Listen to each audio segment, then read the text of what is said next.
बिस्मिल्लाहिर्रहमानिर्रहीम। इय्याक नअबुदु व इय्याक नस्तईन। तमाम साथियों को अस्सलाम वालेकुम व रहमतुल्लाहि व बरकातहू।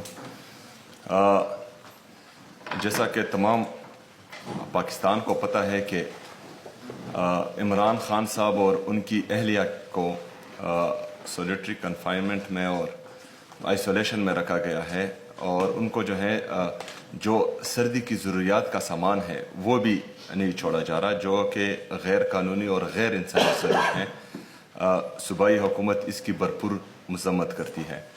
और कुछ दिन पहले मंगल की रात को जो इमरान खान साहब की बहनों के साथ जो गैर सियासी हैं और अपने भाई से मिलना चाह रही है, उनके साथ सर्दी की इन ठंडी रातों में जो वाटर कैनन का इस्तेमाल किया गया और उनकी बेइज्जती की गई, तो ये भी गैर इंसानी सलूक हैं और मुअज़्ज़ब माशरे में ऐसा बिल्कुल नहीं होना चाहिए। सूबाई हुकूमत इस गैर इंसानी सलूक की भी शदीद अल्फाज में मज़म्मत करती है। इसके अलावा आप सबके इल्म में होना चाहिए कि जो NFC की मीटिंग हुई उसमें हमने डिमांड किया था, जो हमारा मर्ज एरिया का शेयर था वो हमें 2018 से लेकर 2025 तक नहीं दिया जा रहा। तो वहाँ पर यह ऐलान किया गया था कि हम इसके लिए सब कमेटी बनाएंगे। तो आप सबके इल्म में होना चाहिए कि वो कमेटी बन गई है, सब कमेटी, जिसको हेड फाइनेंस मिनिस्टर KP करेंगे।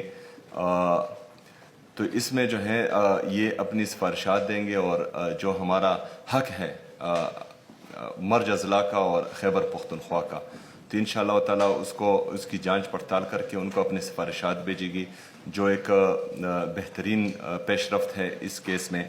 इसके अलावा जो हमारे बाकी शेयर्स हैं NFC में, जो 3% डिविजिबल पूल मर्ज अजला के लिए वादा किया गया था, जो तकरीबन उस वक्त बनता था 100 बिलियन सालाना, और अभी तक 700 बिलियन बनता है, जिसमें जो है हमारे 532 मिलियन अभी भी बकाया, 532 बिलियन रुपए अभी भी बकाया है जो हमें नहीं दिए जा रहे।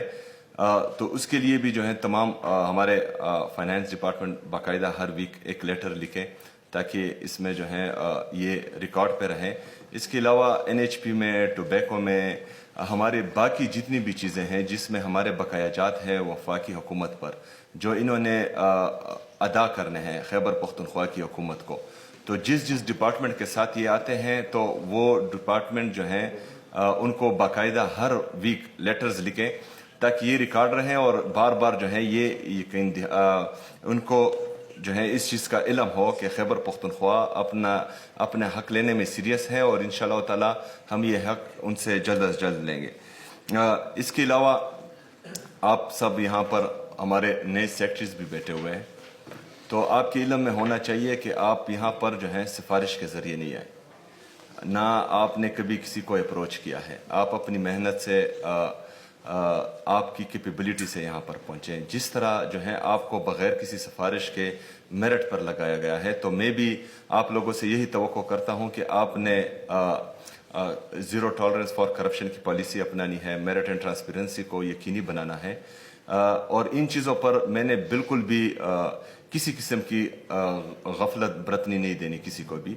अगर इस तरह की कोई न्यूज़ मुझ तक पहुंची तो जिस तरह आप आए हैं उसी तरह ही जो है आपको घर भेज दिया जाएगा, तो इसमें जो है आप ख्याल रखें। इसके अलावा हमारे जो DFC स्कीम्स हैं तो उनको जल्द अज जल्द मुकम्मल किया जाए क्योंकि ये बहुत ज़रूरी है। बाकी जो हमारे सिग्नेचर प्रोजेक्ट हैं उस पर भी काम तेज़ किया जाए ताकि आवाम को जल्द अज जल्द रिलीफ मिल सके। इसके अलावा हमारा जो 2026 और 27 का ADP आने वाला है, तो मैंने ACS PND को और हमारी जो मुतल्लिका स्टाफ है उनको बता दिया है कि इस दफ़ा जो है हमने हर वो काम इस ADP में शामिल करना है जिसका डायरेक्टली आवाम को फ़ायदा हो, और वो तमाम प्रोजेक्ट्स जिस भी डिपार्टमेंट के साथ हों, तमाम डिपार्टमेंट्स के सेक्रेटरीज और मिनिस्टर्स ये तकरीबन मिड ऑफ फरवरी की 15 तारीख तक जमा करें। उस पर हम डिस्कशन करेंगे जो हमारे इस तरह प्रोजेक्ट होंगे जिससे आवाम को ज़्यादा फ़ायदा होगा, तो इंशाअल्लाह ताला उनको हम अपनी प्रायोरिटी पर रखेंगे और बाकी जो हैं वो सेकंड प्रायोरिटी होगी। शुक्रिया।